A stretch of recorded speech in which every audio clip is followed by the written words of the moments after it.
ମା ଆମେ ଆରମ୍ଭ କରିବା ଚିରନ୍ତନୀ ବହିର ପୃଷ୍ଠା 121 ବିଷୟବସ୍ତୁ ଅଛି ବାଧାବିଘ୍ନ ଓ ଅଗ୍ରଗତି।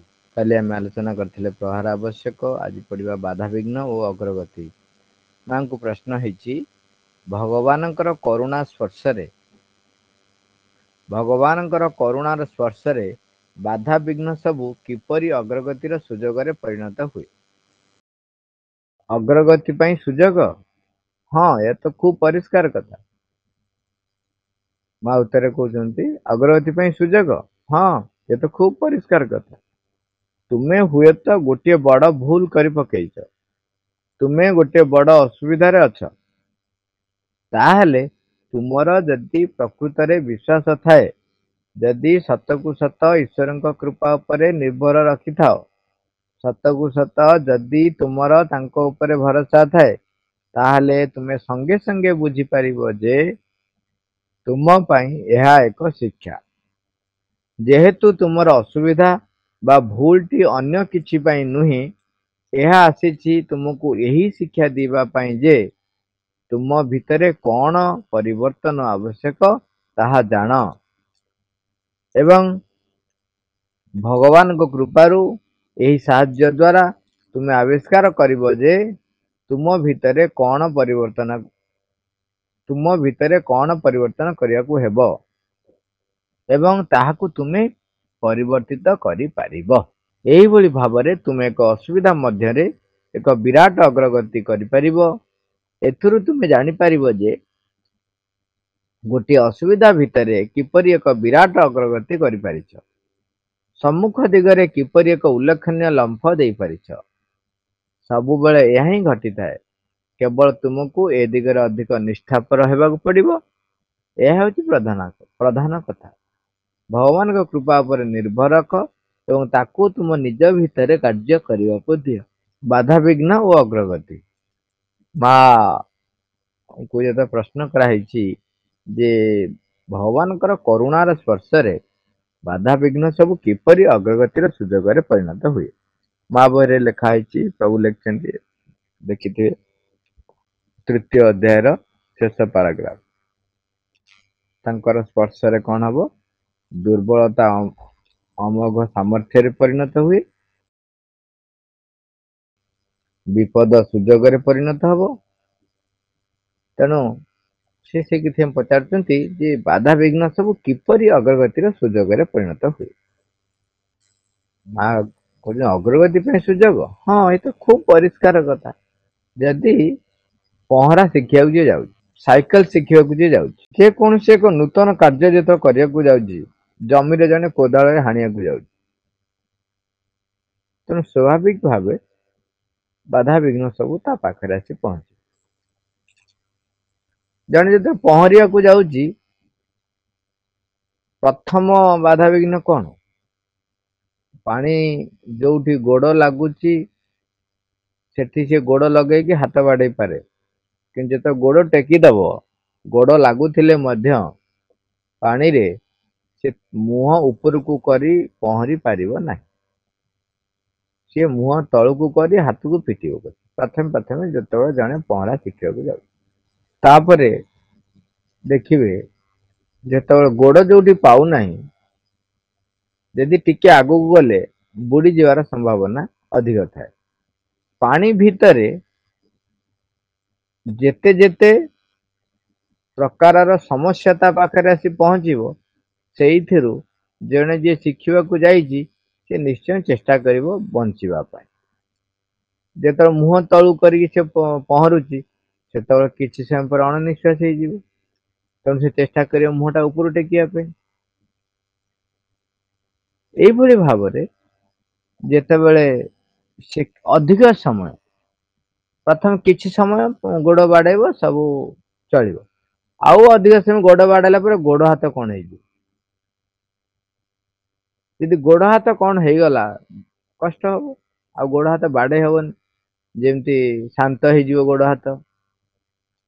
ସେହି ସମୟରେ ସିଏ ବାଧ୍ୟ ହେଇ ନୂଆ ପ୍ରକାରର ଏକ ପହଁରା ଶିଖିବ। ଆମେ ଯେମିତି କହନ୍ତିନି, ଚିତି ପହଁରା ମାରିବ, ଆଉ ବୁଡ଼ା ପହଁରା ମାରିବ। ଚିତି ପହଁରାରେ କିଛି ନାହିଁ, ପୁରା ଯେମିତି ନିଶ୍ଚଳ ଭଳିଆ ହାତ ଫାତ କିଛି ହଲୁନଥିବ, ଭିତରେ ଗୋଡ ହଲୁଥିବ, କିନ୍ତୁ ପୁରା ନିଶ୍ଚଳ ଭାବରେ ହାତ ଫାତ ହଲୁନଥିବ, ସେ ସେମିତି ପହଁରି ପହଁରିକା ଯାଉଥିବ। ତେଣୁ ଯେତେବେଳେ ଯୋଉ ପ୍ରକାରର ବାଧା ଆସିବ ତାକୁ ଅତିକ୍ରମ କରିବା ପାଇଁ ତମେ ନିଶ୍ଚୟ ଚେଷ୍ଟା କରିବ। ତମେ ଯେତେବେଳେ ଚେଷ୍ଟା କରିବ, ତେଣୁ ତମ ପାଖରେ ସେଇ ଯୋଉ ଅସୁବିଧାଟି ଆସିଥିଲା ତା ଉପରେ ତମେ ବିଜୟ ହାସଲ କରିନେଲ, ନୂତନ କିଛି ଉପାୟ ବାହାର କରିଦେଲ। ମା ଲେଖୁଛନ୍ତି, ତୁମେ ହୁଏତ ଗୋଟେ ବଡ ଭୁଲ କରି ପକେଇଛ, ତୁମେ ଗୋଟେ ବଡ ଅସୁବିଧାରେ ଅଛ, ତାହେଲେ ତୁମର ଯଦି ପ୍ରକୃତରେ ବିଶ୍ୱାସ ଥାଏ, ଯଦି ସତକୁ ସତ ଈଶ୍ୱରଙ୍କ କୃପା ଉପରେ ନିର୍ଭର ରଖିଥାଅ, ସତକୁ ସତ ଯଦି ତୁମର ତାଙ୍କ ଉପରେ ଭରସା ଥାଏ, ତାହେଲେ ତୁମେ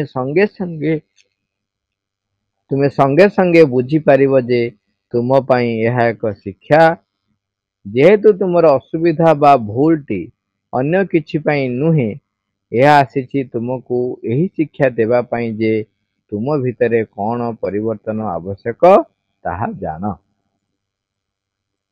ଆମେ ଏଇଠି ସେ ଏକ୍ସାମ୍ପଲଟି ମନେ ପଡୁଛି, ଆଉ ଥରେ ଖାଲି ଚୁମ୍ବକରେ କହିଦଉଛି। ଯେତେବେଳେ ଗୋଟେ ଲଣ୍ଡା କୂଅ ଭିତରେ ଗଧଟିକୁ ସେ ତାର ମାଲିକ ପକେଇ ଦେଇଛି, ଗଧଟି ଯେହେତୁ ବୁଢା ହେଇଯାଇଛି ଆଉ କାମ ତାର କିଛି କରିପାରୁନାହିଁ, ତେଣୁ ମାଲିକ ଭାବୁଛି ତାକୁ କାହିଁକି ଆଉ ରଖି ଖାଇ ପିଇ ଦେବି, ତାକୁ ନେଇ ଜଙ୍ଗଲରେ ଛାଡି ଦେଇ ଆସୁଛି। ସେ ପୁଣି ଫେରି ଆସୁଛି।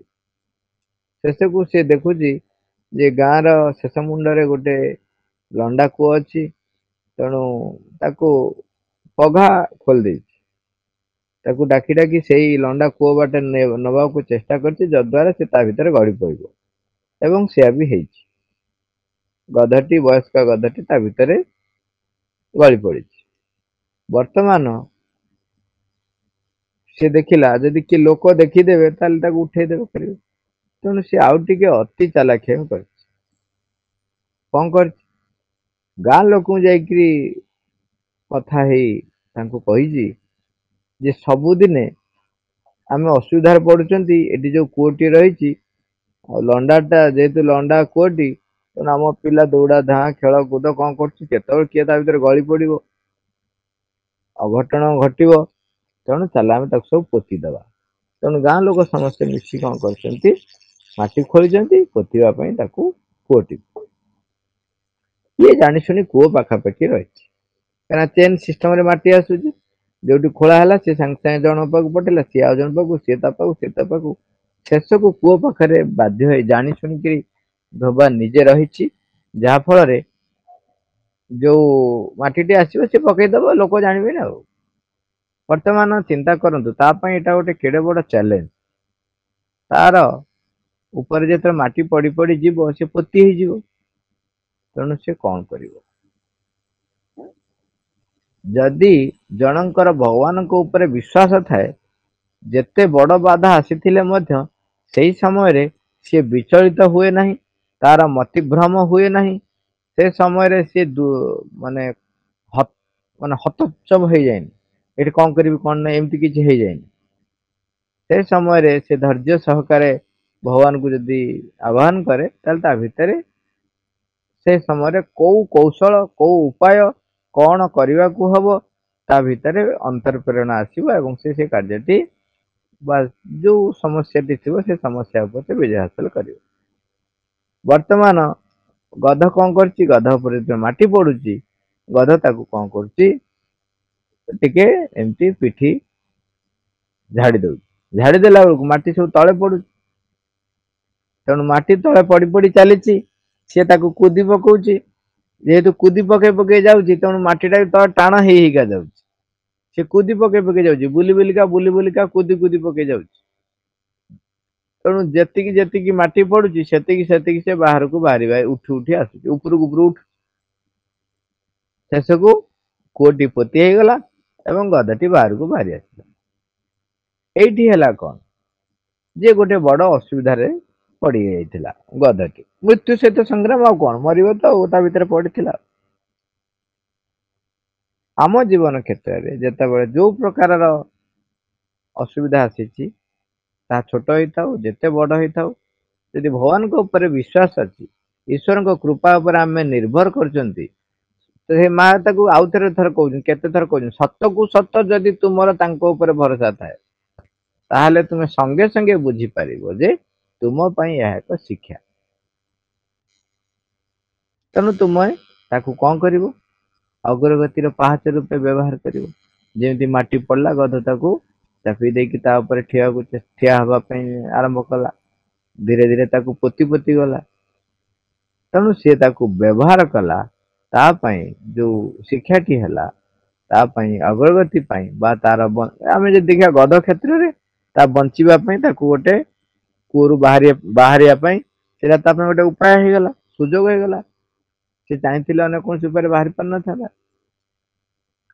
आम जीवन में जिते जहाँ आसूची आमको देखा पड़ो यहाँ कौन शिक्षा देवाई आसी माँ लिखुं तुम यह एक शिक्षा जेहेतु तुम असुविधा बा भूल टी अन्य कि नुहे यह आसी तुमको यही शिक्षा देवाई जे तुम भितर कौन परिवर्तन आवश्यक ताहा जान आमर भितर संकीर्णता रही कि अहंकार रही कि अबुझा पणिया रही हिंसा द्वेष वगैरह वगैरह आसक्ति कौन रही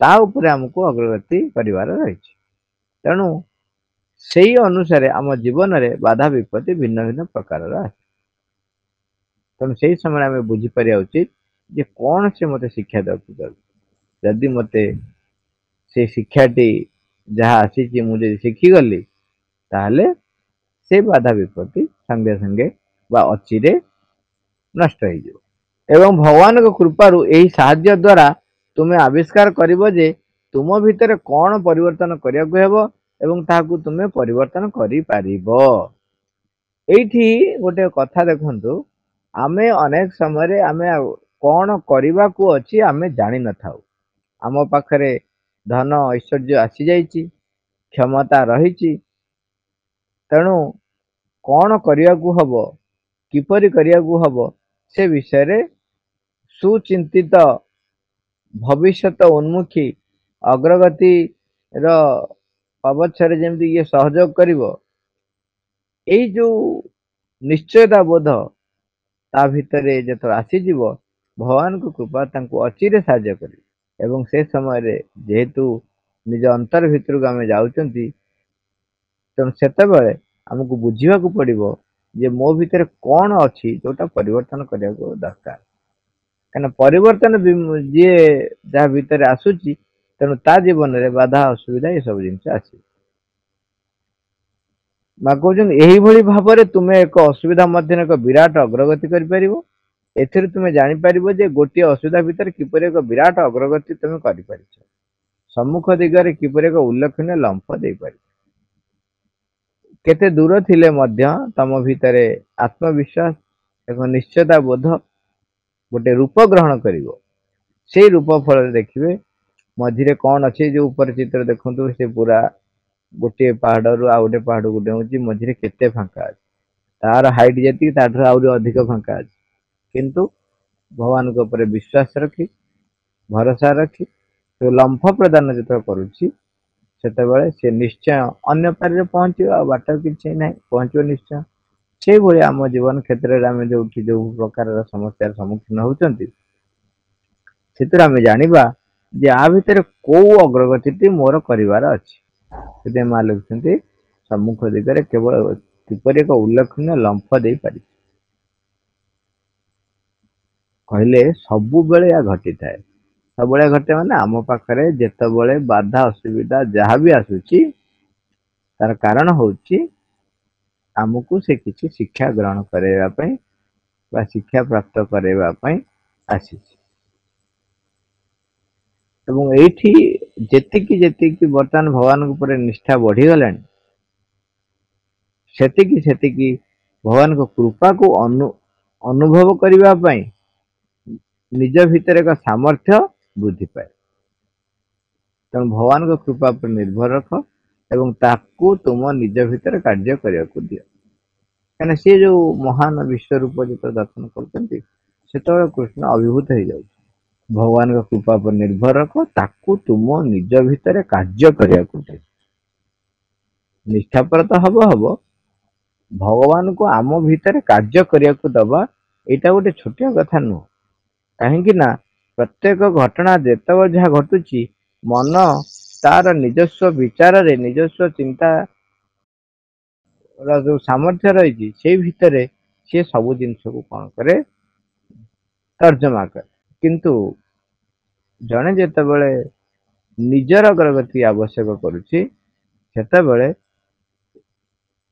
ଯୋଉ ଯୋଉ ଘଟଣା ଗୁଡିକ ତାକୁ ଏଇ ଆଲୋକର କଥା ଶୁଣିବା ପାଇଁ, ଭଗବାନଙ୍କ ବିଷୟରେ କଥା ଶୁଣିବା ପାଇଁ, ଭଗବାନଙ୍କର ଛବି ଯୋ ମୋ ଭିତରେ ଆସୁଛି ତାକୁ ମୋ ଭିତରେ ଦୂରେଇ ଦଉଛି। ଭଗବାନଙ୍କର କାର୍ଯ୍ୟରେ ମୋ ଭିତରେ ଯୋଉଠି ବାଧା ଅସୁବିଧା ଦେଖା ଯାଉଛି, ଯିଏ ସେ ପ୍ରତିବନ୍ଧକ ସାଜୁଛି ତାକୁ ଚିହ୍ନିବ ଏବଂ ଆଲୋକକୁ ବା ଉଚ୍ଚତର ଶକ୍ତିକୁ ନିଜ ଭିତରେ କାର୍ଯ୍ୟ କରିବା ପାଇଁ ଛାଡିବା ପାଇଁ ବାଟ ହଉଛି, ଯିଏ ତାକୁ ପ୍ରତିରୋଧ କରୁଛି ତାକୁ ତମେ ହଟେଇ ଦବ, ତଡ଼ି ଦବ। ଯଦି ସାମର୍ଥ୍ୟ ଅଛି ତାକୁ ତଡ଼ି ଦିଅ, ନହେଲେ ତାକୁ ମାଙ୍କ ପାଖରେ ସମର୍ପଣ କରିଦିଅ। ଆମେ ନାମ ଜପ ସହିତ ସାରିବା।